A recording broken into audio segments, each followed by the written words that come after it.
अस्सलाम वालेकुम स्टूडेंट्स। आज जो मैं आप लोगों को टॉपिक पढ़ाऊंगी वो है ग्रेडियंट। What is gradient?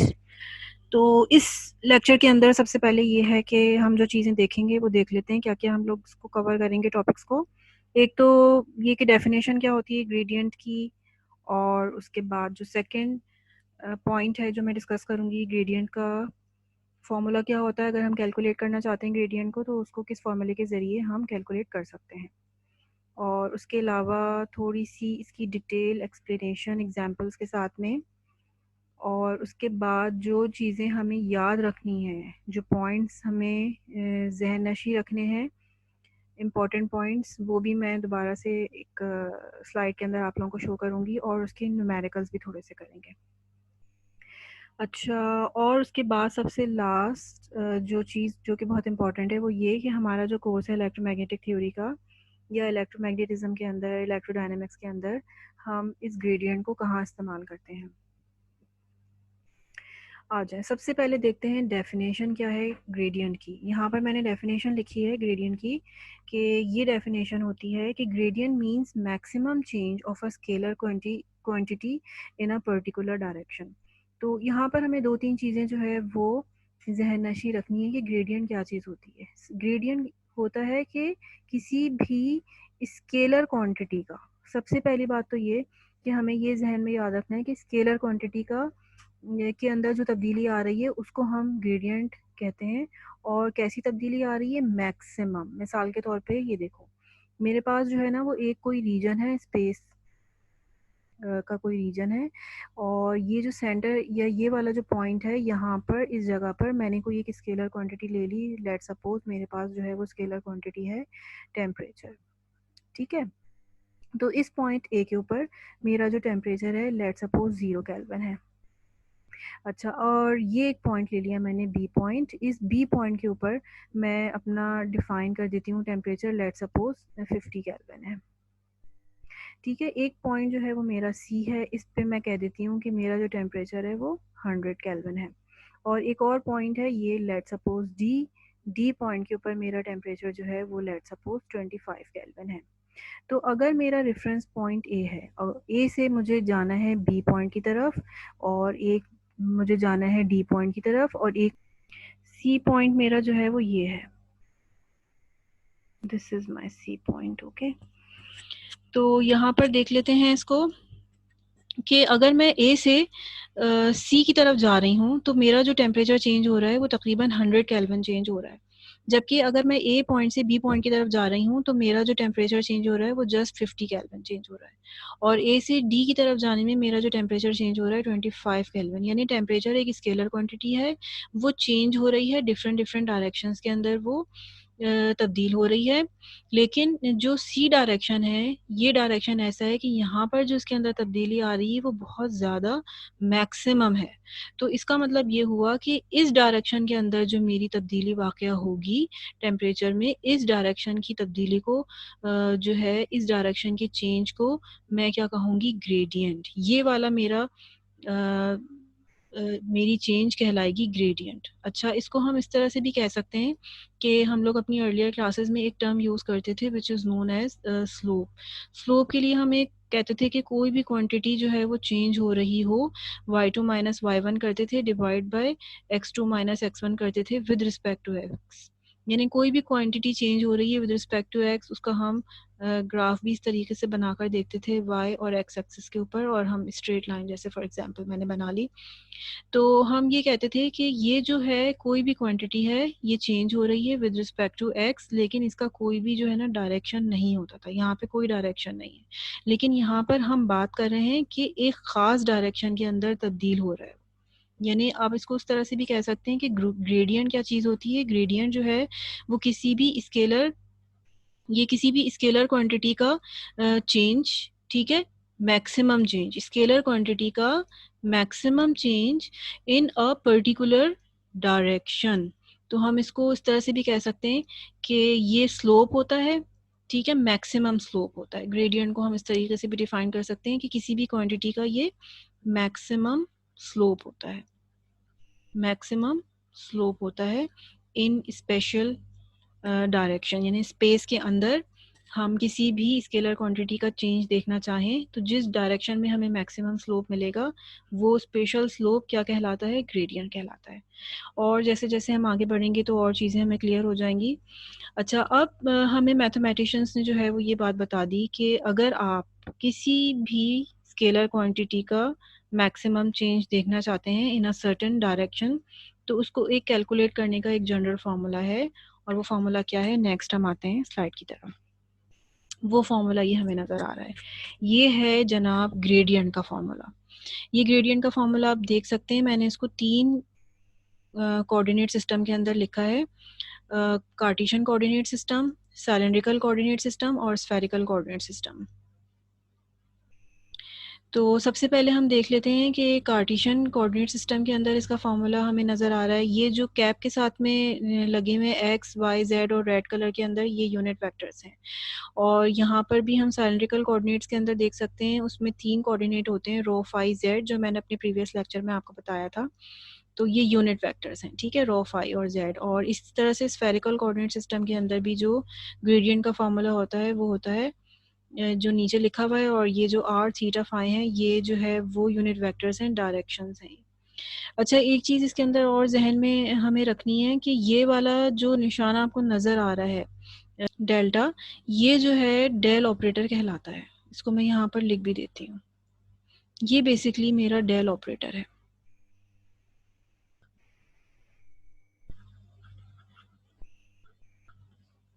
और एक चीज़ जो कि अभी मैंने लास्ट आप लोगों को लेक्चर में बताई थी कि ये जो डेल ऑपरेटर होता है, ये जो डेल ऑपरेटर होता है, हम जब किसी भी स्केलर क्वांटिटी के ऊपर अप्लाई करते हैं, let suppose phi is my scalar quantity, तो ये अप्लाई करने के नतीजे में मेरे पास जो एक क्वांटिटी हासिल होती है वो एक वेक्टर क्वांटिटी होती है। तो मैं ये बात कह सकती हूँ कि ग्रेडियंट जो है वो gradient is a vector quantity, क्योंकि टेम्परेचर जो है वो एक स्केलर क्वांटिटी है, लेकिन एक पर्टिकुलर डायरेक्शन में उसका चेंज जो है वो मैक्सिमम है। अगर मैं पिछली स्लाइड के ऊपर चली जाऊँ तो मैंने यहाँ पर आप लोगों को बताया था कि जैसे ये जो ए पॉइंट से सी पॉइंट पे यहाँ पे टेम्परेचर जो है इस डायरेक्शन में मैक्सिमम चेंज हो रहा है। तो ये वाली जो डायरेक्शन होगी, ये वाला जो स्लोप होगा एक ख़ास डायरेक्शन के अंदर है, तो लिहाजा ये जो है वो ग्रेडियंट कहलाएगा और ये एक वेक्टर कहलाएगी, क्योंकि ये ख़ास डायरेक्शन के अंदर वेक्टर क्वांटिटी हो जाएगी ये। तो ये बात हमें और जहन में रखनी है कि ये डेल ऑपरेटर ग्रेडियंट के केस के अंदर, कि ये डेल ऑपरेटर किसी स्केलर फंक्शन के ऊपर, ये स्केलर फंक्शन है लेट्स सपोज, डेल ऑपरेटर किसी भी स्केलर फंक्शन के ऊपर ऑपरेट होता है और नतीजे में हमें वेक्टर क्वांटिटी मिलती है। अगर हम स्पेस कोऑर्डिनेट्स अगर हमारे पास कार्टेशियन कोऑर्डिनेट सिस्टम है, तो अगर मैं डेल ऑपरेटर किसी भी फाई फंक्शन के ऊपर अप्लाई करूँगी तो मेरा जो ये डेल ऑपरेटर है ये किस तरह से लिखा जाएगा कि सबसे पहले मैं उस फाई फंक्शन को with respect to x differentiate करूँगी और उसके साथ में यूनिट वेक्टर्स लगा दूँगी एक्स डायरेक्शन के अंदर। फिर मैं उसी स्केलर क्वांटिटी को with respect to y differentiate करूँगी और y यूनिट वेक्टर आ जाएगा। इसी तरीके से किसी भी स्केलर क्वांटिटी को मुझे करना होगा विद रिस्पेक्ट टू z और मेरे पास ये z यूनिट वेक्टर आ जाएगा। इसके जब हम इसकी न्यूमेरिकल्स करेंगे तो ये आगे और चीज़ें क्लियर हो जाएंगी। इसी तरीके से सिलेंड्रिकल कोऑर्डिनेट्स के अंदर अगर मुझे किसी भी स्केलर फंक्शन का, ये स्केलर फंक्शन है वो जो है अब फंक्शन है रो फाई और z का, तो अब मुझे उस स्केलर फंक्शन को अगर उसका ग्रेडियंट मालूम करना है तो मुझे ज़्यादा आसानी इसी में होगी कि मैं उस स्केलर फंक्शन को सिलेंड्रिकल कोऑर्डिनेट्स के अंदर ही सॉल्व करूं ताकि वो आसानी से सॉल्व हो जाए।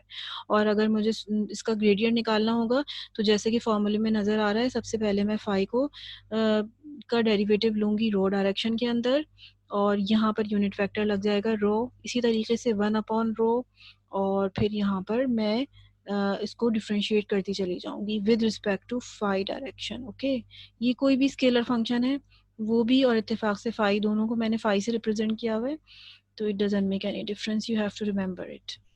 और इसी तरीके से यहाँ पर कोई स्केलर फंक्शन है फाई, उसको मैंने z के साथ में डिफरेंशिएट कर दिया और यहाँ पर z यूनिट वेक्टर लगा दिया।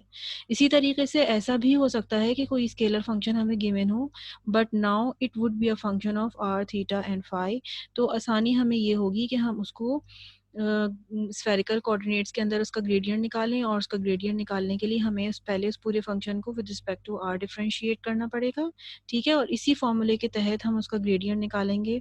ये फॉर्मूला आप लोगों को किसी जगह आप लोग इसको लिख कर रख लें ताकि आप लोगों को जो है वो याद रह जाए। अगर अब आपका कोई भी जो स्केलर फंक्शन है उसको विद रिस्पेक्ट टू थीटा करेंगे और इसी तरीके से 1/r साइन थीटा होगा, ठीक है, r साइन थीटा, और इसको उस स्केलर फंक्शन को हम विद रिस्पेक्ट टू फाई करेंगे। तो ये चीज़ जो है हमें पता चल गई। दोबारा से मैं बता देती हूँ ग्रेडियंट क्या चीज़ होती है। जब भी हमें ये देखना होता है कि कोई भी स्केलर क्वांटिटी किसी रीजन के अंदर चेंज हो रही है इस तरह से कि मैक्सिमम चेंज हो रहा है ख़ास डायरेक्शन में, तो वो ख़ास डायरेक्शन वाला जो चेंज है, वो ख़ास डायरेक्शन वाला जो स्लोप है, वो क्या कहलाता है? वो ग्रेडियंट कहलाता है। उसको कैलकुलेट किस तरह से करते हैं? उसको डेल ऑपरेटर की मदद से कैलकुलेट करते हैं। डेल ऑपरेटर 3 कोऑर्डिनेट्स के अंदर डिफरेंट उसके फॉर्मूले होते हैं जो कि यहाँ पर गिवन है, और उसको कैलकुलेट किस तरीके से किया जाता है? जस्ट स्केलर फंक्शन का आप डेरिवेटिव लेंगे, या तो एक्स वाई जेड के रिस्पेक्ट से, या रो फाई जेड के रिस्पेक्ट से, या आर थीटा फाई के रिस्पेक्ट से। ठीक है, अच्छा नेक्स्ट देखते हैं। अच्छा हम लोग जो है अब तक डिफरेंट तरह की क्वांटिटीज़ जो है वो मैकेनिक्स में अब तक पढ़ चुके हैं। मैकेनिक्स के हवाले से मैं यहाँ पर एक्सप्लेन कर रही हूँ।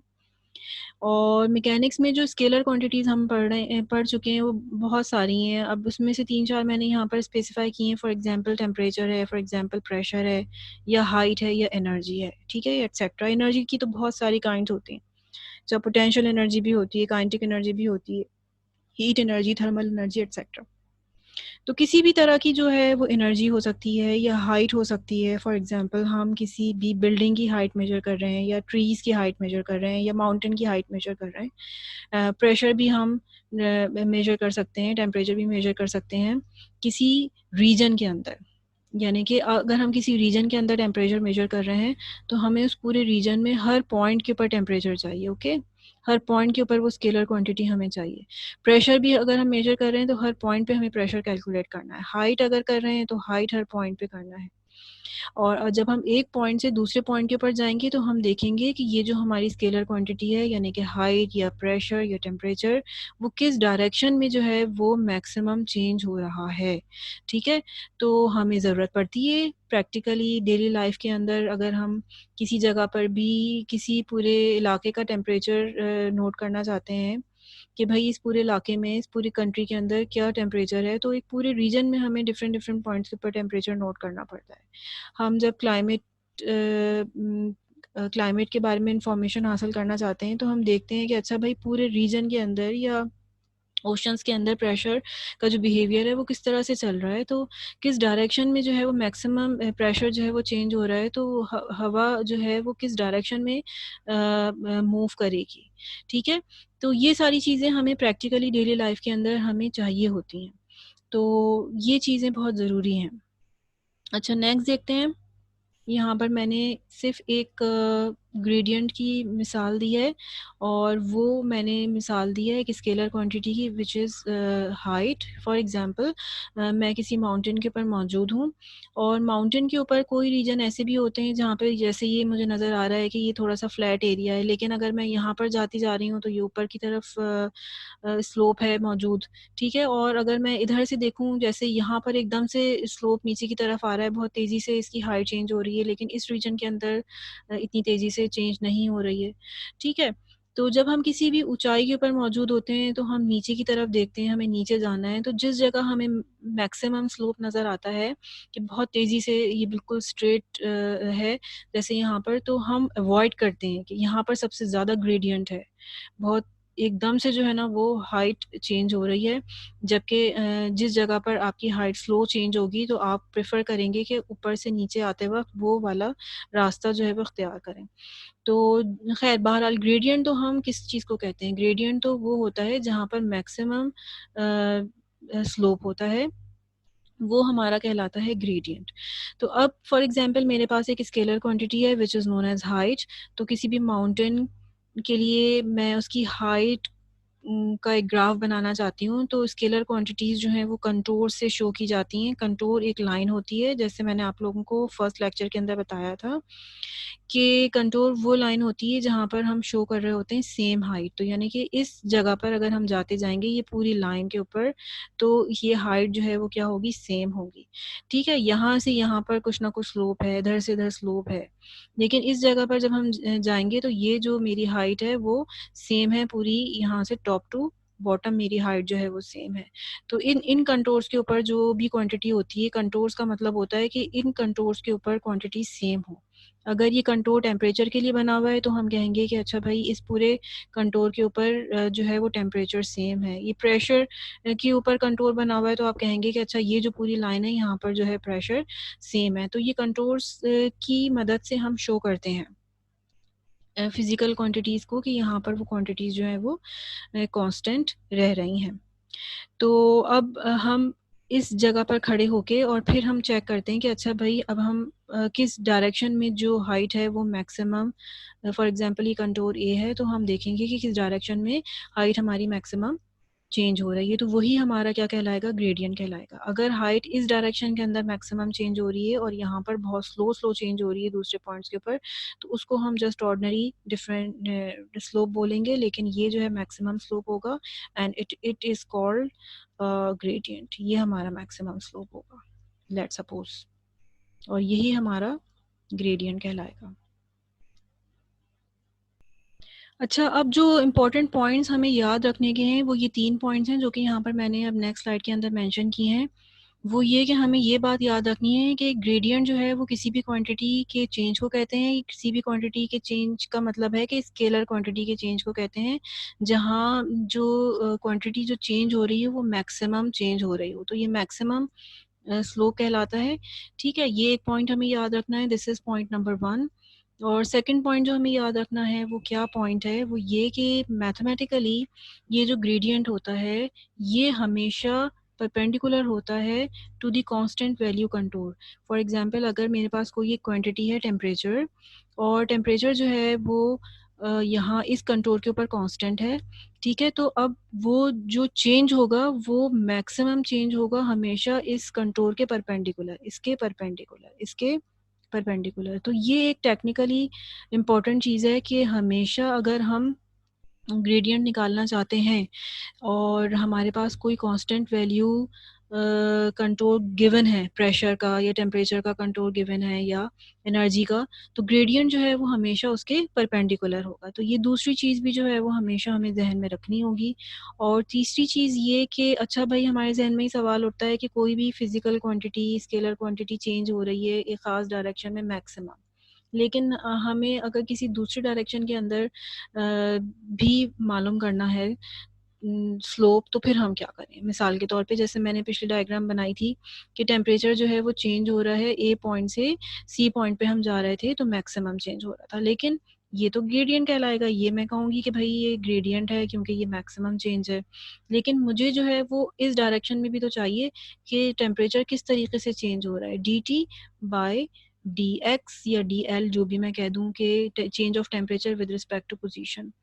तो अगर मुझे इस डायरेक्शन में चाहिए तो फिर मैं क्या करूँगी, तो हम जो है वो इस ग्रेडियंट की मदद से जो कि हम निकालते हैं, ग्रेडियंट की मदद से दूसरी डायरेक्शन के अंदर भी स्लोप जो है वो डिटरमाइन कर सकते हैं। तो ये 3 बहुत ज़्यादा इंपॉर्टेंट पॉइंट हैं जो कि हमें जहन में रखने होंगे। अच्छा, इसकी एग्जांपल करते हैं। सबसे पहला पॉइंट जो मैंने लिखा था वो ये लिखा था कि जो ग्रेडियंट होता है इसका मतलब होता है मैक्सिमम चेंज। तो मैं इसका एक न्यूमेरिकल भी करवा देती हूँ या एक एग्जांपल हम करते हैं 1।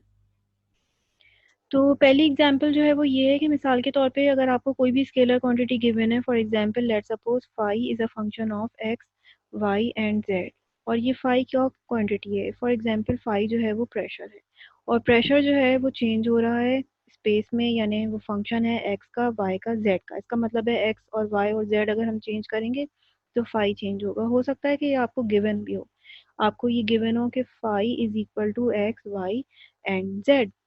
तो आपसे ये कहा जाए, क्वेश्चन किया जाए कि determine maximum change, determine maximum change in pressure. तो इसका क्या मतलब हुआ कि वो हमसे ये कह रहे हैं कि आप मैक्सिमम जो चेंज आ रहा है प्रेशर के अंदर वो फाइंड आउट करें। तो हमें ये बात मालूम है कि प्रेशर जो है वो एक स्केलर क्वांटिटी है और वो हमसे चेंज पूछ रहे हैं, तो इसका मतलब क्या है कि हमें स्लोप निकालना है।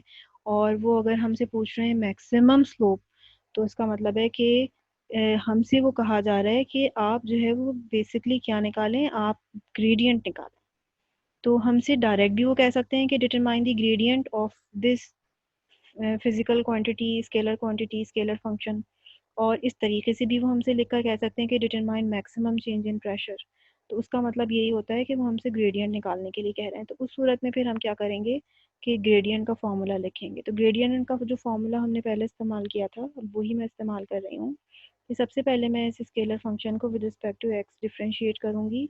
ठीक है, एक्स वाई जेड यहाँ पर मैंने लिखा, और फिर मैंने उसको with respect to x differentiate कर दिया। इसी तरीके से मैं इसको एक्स वाई जेड लिखूँगी, स्केलर फंक्शन जो भी मुझे गिवन है, और फिर मैं उसको with respect to y differentiate कर दूंगी एंड सो ऑन। ठीक है, तो जब आप इसको, ये तो मैंने बहुत सिंपल सा एक स्केलर फंक्शन चूज कर लिया। जब आप इसको इसका डिफरेंशियल लेंगे तो यहाँ पर सिंपली वाई जेड आ जाएगा। ठीक है, और जब आप इसको विद रिस्पेक्ट टू वाई करेंगे तो एक्स जेड आ जाएगा, और जब आप इसको विद रिस्पेक्ट टू जेड करेंगे तो यहाँ पर एक्स वाई आ जाएगा। ठीक है, ये जनाब आ गया आपका ग्रेडियंट। ठीक है, और ये एक वेक्टर क्वांटिटी आई है। प्रेशर जो था वो एक स्केलर क्वांटिटी थी, लेकिन जब आपने उसको ग्रेडियंट कह दिया, ग्रेडियंट ऑफ प्रेशर, तो उसका मतलब ये है कि ये ख़ास डायरेक्शन है, ये ख़ास डायरेक्शन है जिसके अंदर प्रेशर जो चेंज हो रहा है वो बहुत ज़्यादा मैक्सिमम चेंज हो रहा है। तो अगर आपको प्रॉब्लम्स के अंदर ये कहा जाता है कि determine the maximum change of this scalar quantity, तो तब भी आपने ग्रेडियंट निकालना है। और डायरेक्ट अगर आपसे ग्रेडियंट कहते हैं निकालने के लिए, तो तब भी आपको जो है वो ग्रेडियंट ही निकालना होगा। अच्छा, नेक्स्ट एग्जांपल करते हैं इसकी। नेक्स्ट एग्जांपल के अंदर मैंने जो सेकंड पॉइंट आप लोगों को बताया था वो ये बताया था कि ग्रेडियंट जो होता है वो हमेशा परपेंडिकुलर होता है किसी भी कांस्टेंट वैल्यू कंटोर के ऊपर। ठीक है, इसकी एग्जांपल देख लेते हैं। मिसाल के तौर पे हमें कोई भी फंक्शन गिवन है, phi is equal to phi x of y of and z is equal to x plus under root two y और प्लस जेड। ठीक है, -3, ये हमें गिवन है फंक्शन। मतलब इस एग्जांपल के अंदर हम देखते हैं कि हमें कोई फंक्शन गिवन है, स्केलर फंक्शन। लेट सपोज अभी भी हमें प्रेशर ही गिवन है, और वो कह रहे हैं कि प्रेशर जो है वो इस फंक्शन को फॉलो कर रहा है। ठीक है, x plus under root two y plus z -3। और अब हमसे ये कह रहे हैं कि आप जो है वो क्या करें कि एक इस फंक्शन के नॉर्मल वेक्टर जो है ना वो आप डिटरमाइन करें कि नॉर्मल वेक्टर क्या है इस फंक्शन के ऊपर। फाई का नॉर्मल वेक्टर क्या है? फाई अगर कोई भी फंक्शन है, कोई भी कांस्टेंट सरफेस गिवन है, लेट सपोज इस तरह से कोई भी कांस्टेंट सरफेस है जहाँ पर हमारी ये जो प्रेशर की क्वांटिटी है ये कांस्टेंट रहती है, तो इसके जो है परपेंडिकुलर या नॉर्मल जो है ना वो एक वेक्टर आप डिटरमाइन करें कि वो क्या होता है। तो आपसे इस तरह से पूछा है तो आपके जहन में फ़ौरन आएगा कि अच्छा, प्रेशर जो है वो एक स्केलर क्वांटिटी है, और अगर ये कांस्टेंट वैल्यू सरफेस है, कांस्टेंट सरफेस है, तो इसका मतलब ये है कि इस सरफेस के ऊपर जो मेरा प्रेशर है वो डेफिनेटली कांस्टेंट है। और अगर वो प्रेशर कांस्टेंट है तो हमसे कहा जा रहा है कि इस कांस्टेंट कंट्रोल के परपेंडिकुलर डायरेक्शन में हमें एक वेक्टर मालूम करना है। तो हमारे फ़ौरन जहन में आएगा कि कांस्टेंट कंट्रोल के ऊपर जो है जो वेक्टर होता है उसको तो हम क्या कहते हैं, उसको हम ग्रेडियंट कहते हैं। क्योंकि ग्रेडियंट मैंने आपको बताया कि एक वेक्टर क्वांटिटी है, और ग्रेडियंट जो है वो हमेशा परपेंडिकुलर होता है। ये पॉइंट जो है जो मैंने आप लोगों को लास्ट स्लाइड बताई थी उसके अंदर डिस्कस किया था कि gradient is always perpendicular to the constant value contours और surfaces of any physical quantity. तो हम फ़ौरन समझ जाएंगे कि अच्छा भाई हमें ग्रेडियंट निकालना है, तो हम सीधा सीधा इसका ग्रेडियंट निकाल लेंगे उसी मेथड के ज़रिए जिस मेथड के ज़रिए अभी हम लोगों ने लास्ट ग्रेडियंट फाइंड आउट किया था। तो इसको मैं डायरेक्ट कर रही हूँ। अगर मैं इसको विद रिस्पेक्ट टू एक्स करूँगी तो मेरे पास 1 आ जाएगा, अगर मैं इसको विद रिस्पेक्ट टू वाई करूँगी तो मेरे पास जो है वो अंडर रूट 2 आ जाएगा। ठीक है, और अगर मैं इसको विद रिस्पेक्ट टू जेड करूँगी तो मेरे पास 1 आ जाएगा अगेन। तो ये मेरे पास सिंपली एक ग्रेडियंट क्वांटिटी आ गई और यही मेरा रिक्वायर्ड वेक्टर है, perpendicular vector, normal vector which is perpendicular to the surface. और हमसे इस तरीके का भी सवाल किया जा सकता है कि आपसे वो ये ना कहें कि भाई आप नॉर्मल वेक्टर निकालें। अगर आपसे वो कहेंगे कि अच्छा भाई नॉर्मल वेक्टर निकालें, तो आप फ़ौरन ग्रेडियंट निकाल देंगे। वो आपसे ये भी कोई क्वेश्चन कह सकता है कि आप यूनिट नॉर्मल वेक्टर निकालें, यूनिट नॉर्मल वेक्टर। ठीक है, यानी कि हम सबसे पहले क्या करेंगे कि हम नॉर्मल वेक्टर फाइंड आउट कर लेंगे और फिर हम उसका यूनिट वेक्टर फाइंड आउट कर लेंगे। यानी नॉर्मल वेक्टर तो हमारा यही हो गया ग्रेडियंट, और अगर हम इस का जो है वो यूनिट वेक्टर निकालना चाह रहे हैं तो हमें सबसे पहले क्या करना पड़ेगा कि हम इसका मॉड मैग्नीट्यूड मालूम करेंगे। मैग्नीट्यूड हमारा हो जाएगा 1 + 2 + 1, यानी कि इसका स्क्वायर, एक्स कंपोनेंट का स्क्वायर प्लस वाई कंपोनेंट का स्क्वायर प्लस जेड कंपोनेंट का स्क्वायर। जिस तरीके से हम वेक्टर क्वांटिटीज़ का मैग्नीट्यूड मालूम करते हैं वैसे ही मैंने उसको मालूम किया है। ठीक है, और अगर अब मुझे यूनिट वेक्टर चाहिए, वैसे तो यूनिट वेक्टर को तरह से रिप्रेजेंट करते हैं और वो किसके बराबर होता है, वो कोई भी vector divided by mod of that vector. लेकिन मैं इसको सिंप्लिसिटी के लिए कह सकती हूँ, ये मॉड है यहाँ पर, सिंप्लिसिटी के लिए मैं कह सकती हूँ कि अच्छा भाई ये जो नॉर्मल वेक्टर है, लेट सपोज ये n है और ग्रेडियंट मेरा है x plus √2y plus z divided by 2। तो ये मेरे पास एक यूनिट वेक्टर आ गया perpendicular to the constant value surface और कांस्टेंट वैल्यू कंटूर। तो इस तरीके से भी हमसे क्वेश्चन पूछे जा सकते हैं। तो ये हमें बात याद रखनी होगी कि ग्रेडियंट जो है वो हमेशा कांस्टेंट वैल्यू सरफेसेस के परपेंडिकुलर होता है। नाउ इसकी थर्ड एग्जांपल हम देखते हैं कि हम इसकी मदद से डिफरेंट डायरेक्शन में भी स्लोप मालूम कर सकते हैं। जैसे मैंने आपको बताया कि अगर मेरे पास टेम्परेचर एक डायरेक्शन से दूसरे डायरेक्शन के अंदर चेंज हो रहा था ए से सी, और ये मैक्सिमम स्लोप था इसका, जिसको मैंने ग्रेडियंट ऑफ टेम्परेचर का नाम दे दिया था। लेकिन मुझे अगर ग्रेडियंट ऑफ टेम्परेचर मालूम है तो मैं क्या इस डायरेक्शन के अंदर भी टेम्परेचर का चेंज मालूम कर सकती हूँ? Yes, I can do it. तो जब अगर हमें ग्रेडियंट मालूम हो तो हम किसी भी डायरेक्शन में स्लोप मालूम कर सकते हैं। मिसाल के तौर पे उसका जनरल फार्मूला मैं लिख देती हूँ। Let suppose phi is any scalar quantity, temperature भी हो सकता है, प्रेशर भी हो सकता है, कोई भी क्वांटिटी हो सकती है। तो हम उसका डायरेक्शनल डेरिवेटिव जो है वो हासिल कर सकते हैं। ठीक है, वो हम स्लोप मालूम कर सकते हैं is equal to gradient of phi dot product of n. यानी हमें कुछ भी नहीं करना, हमें क्या निकालना पड़ेगा अगर हमें ग्रेडियंट मालूम हो। तो ये जो यूनिट वेक्टर है ये इस डायरेक्शन में है, जिस डायरेक्शन के अंदर हम स्लोप फाइंड आउट करना चाहते हैं, ये इस डायरेक्शन का यूनिट वेक्टर है। तो हम इस ग्रेडियंट को जस्ट उसका डॉट प्रोडक्ट ले लेंगे किसके साथ में, यूनिट वेक्टर के साथ में। तो हमें स्लोप पता चल जाएगा किस डायरेक्शन के अंदर, जिस डायरेक्शन के अंदर भी हम स्लोप मालूम करना चाह रहे हैं। तो इसकी एग्जांपल देख लेते हैं। इसकी एग्जांपल, फॉर एग्जांपल आपको कोई एक स्केलर फंक्शन गिवन है, ये है तीसरी प्रॉब्लम में, फाई एक्स वाई जेड। ये आपको गिवन है x y square plus y square z, और वो आपसे कह रहे हैं कि ये कोई स्केलर फंक्शन है और आप स्लोप मालूम करिए कि स्लोप क्या है। अब आपसे ग्रेडियंट नहीं बोला, मैक्सिमम स्लोप नहीं बोला, आपसे नॉर्मल वेक्टर नहीं बोला, आपसे सिंपल स्लोप बोला है। तो सिंपल स्लोप का मतलब है कि आपको सिंपल स्लोप ही मालूम करना है इन the direction of what, in the direction of in the direction of a vector, in the vector direction. और वो वेक्टर हमें गिवन है, वो वेक्टर हमसे कहा हुआ है कि वो है जनाब 3x + 4y। तो इसका मतलब ये है कि हम जो है वो इस फिजिकल इस कोई भी क्वांटिटी का, चाहे वो टेम्परेचर हो सकता है या प्रेशर, उसका स्लोप हम चाहते हैं और एक ख़ास यूनिट वेक्टर की डायरेक्शन के अंदर। तो हम यहाँ पर ये लिख देते हैं कि भाई हम d phi upon d l जो भी हम मालूम करना चाह रहे हैं ये स्लोप मालूम करना चाह रहे हैं, तो उसके लिए सबसे पहले हमें ग्रेडियंट मालूम करना होगा। तो ग्रेडियंट मालूम कर लेते हैं। सबसे पहले मैं ये जो मेरा पूरा फंक्शन है इसको मैं with respect to x differentiate कर लेती हूँ। ठीक है, तो मेरे पास आ जाएगा जनाब वाई स्क्वायर। फिर मैं इसको करूँगी with respect to y differentiate, तो मेरे पास आ जाएगा 2xy प्लस 2yz। ठीक है, और in the direction of y। फिर मैं इसको करूँगी with respect to z differentiate, तो मेरे पास आ जाएगा y square in the direction of z। तो ये मेरे पास आ गया ग्रेडियंट। ये इस फॉर्मूले के हिसाब से मेरे पास आ गया ग्रेडियंट।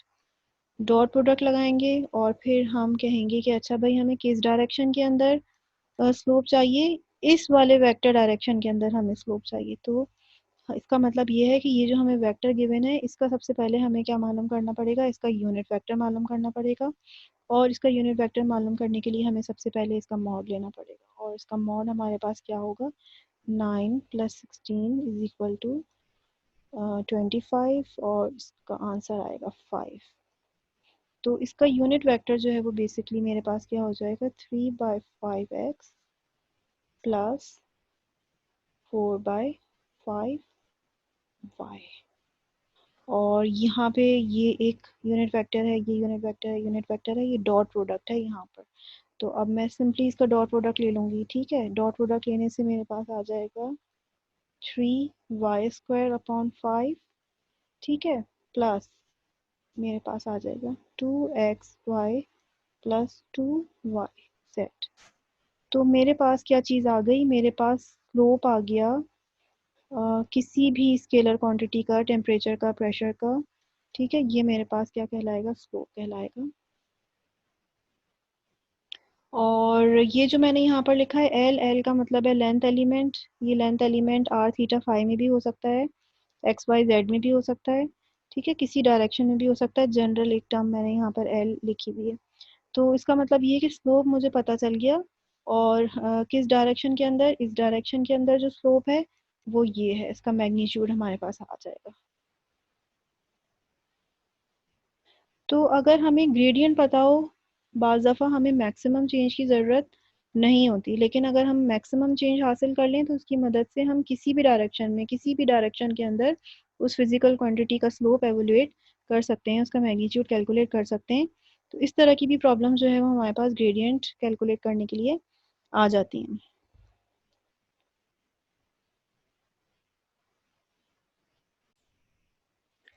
अच्छा, लास्ट जो चीज़ जो मैं बताना चाह रही हूँ वो ये है कि ग्रेडियंट इलेक्ट्रोमैग्नेटिक थ्योरी के अंदर उसका क्या काम है। Gradient in electromagnetic theory, electromagnetic theory.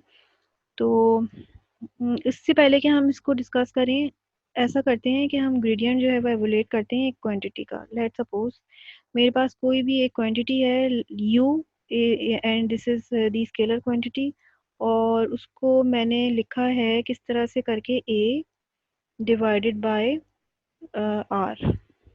a जो है वो कोई कांस्टेंट है, और यहाँ पर r जो है वो डिस्टेंस है, पोजीशन फंक्शन है।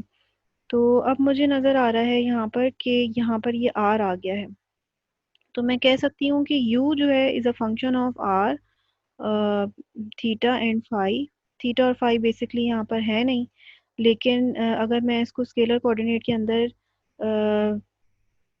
सॉल्व करूँ, उसका ग्रेडियंट निकालूँ स्केलर क्वांटिटी के अंदर, तो ये ज़्यादा आसानी के साथ निकल आएगा। तो ये मेरी कोई भी स्केलर क्वांटिटी हो गई a/r। तो अब मैं क्या करती हूँ कि मैं ऐसे ही इसका ग्रेडियंट निकाल के देखती हूँ। स्केलर क्वांटिटी है ये, इसका स्फेरिकल पोलर कोऑर्डिनेट सिस्टम के अंदर। तो जो पिछला फॉर्मूला मैंने लिखा हुआ था, अगर हम पीछे जाएं तो इस पूरी स्केलर क्वांटिटी का जो है वो हमें निकालना पड़ेगा gradient with respect to r, with respect to theta, with respect to. तो अच्छा, मुझे यहाँ पे मैं लिख देती हूँ ताकि आप लोगों को आसानी हो जाए। ग्रेडियंट का जो फॉर्मूला होता है स्फेरिकल पोलर कोऑर्डिनेट में, उसमें ये होता है कि उस स्केलर फंक्शन को हम सबसे पहले with respect to r differentiate करते हैं, और फिर उसके बाद हमारे पास r इसी तरह से लिखा जाता है स्केलर क्वांटिटी को with respect to theta differentiate किया जाता है, फिर उसके साथ में हम लिखते हैं 1/r साइन थीटा। किसी भी स्केलर क्वांटिटी को विद रिस्पेक्ट टू फाई ही डिफ्रेंशिएट करेंगे, फाई डायरेक्शन में।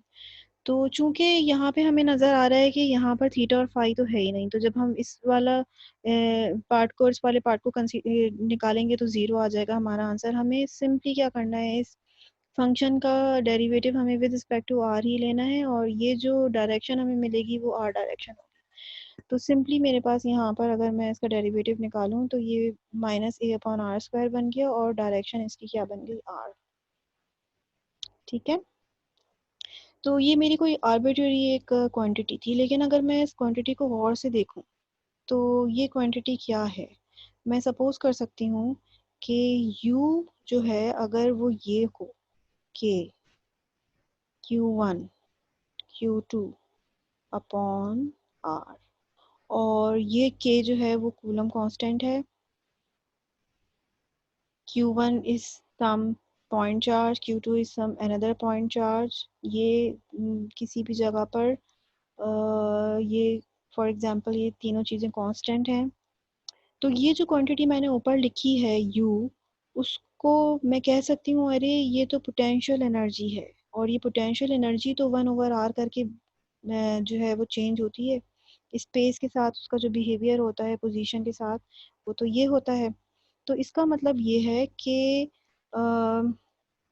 अगर मैं u का ग्रेडियंट निकालूं तो u का ग्रेडियंट निकालने से मेरे पास क्या आ रहा था, यहाँ पर मैंने चेक कर लिया कि u का ग्रेडियंट निकालने से मेरे पास आ रहा था -a/r²। इसका मतलब है कि क्या आ रहा था, एक को अगर मैं कह दूं कि ये मेरा k है, q1 है, q2 है, और अपॉन r² है, तो ये मुझे कुछ देखी भाली सी क्वांटिटी लग रही है। सिर्फ इसके अंदर एक इजाफी साइन आ रहा है माइनस का, ये तो फोर्स है बेसिकली। तो मैं कह सकती हूँ कि जो इलेक्ट्रोस्टैटिक फोर्स है, कूलम फोर्स, वो इस तरीके से लिखी जा सकती है, ग्रेडियंट ऑफ पोटेंशियल एनर्जी। ठीक है, तो जब हम वेक्टर फॉर्म के अंदर सॉल्व करेंगे प्रॉब्लम्स को, तो वहाँ पर ये रिलेशनशिप जो है वो बहुत ज़्यादा इस्तेमाल होगी।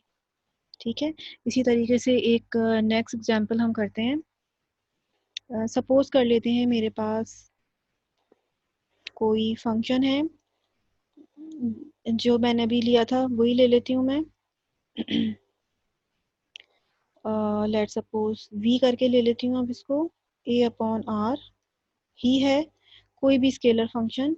तो अगर मैं इसका ग्रेडियंट निकालूंगी तो क्या आ जाएगा, -a/r²। ठीक है, लेट सपोज कि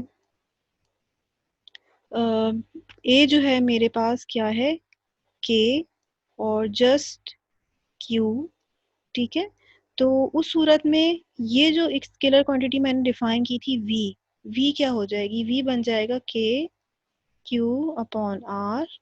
ठीक है, और ये जो मैंने ग्रेडियंट निकाला था इसमें अगर मैं ए की वैल्यू पुट कर दूं के क्यू, तो मुझे पता चलेगा कि अगर मैं इस तरह की स्केलर क्वांटिटी पोटेंशियल जैसे ये है, इसका मैं अगर ग्रेडियंट निकालूं तो मेरे पास क्या आ जाएगा, -kq/r²।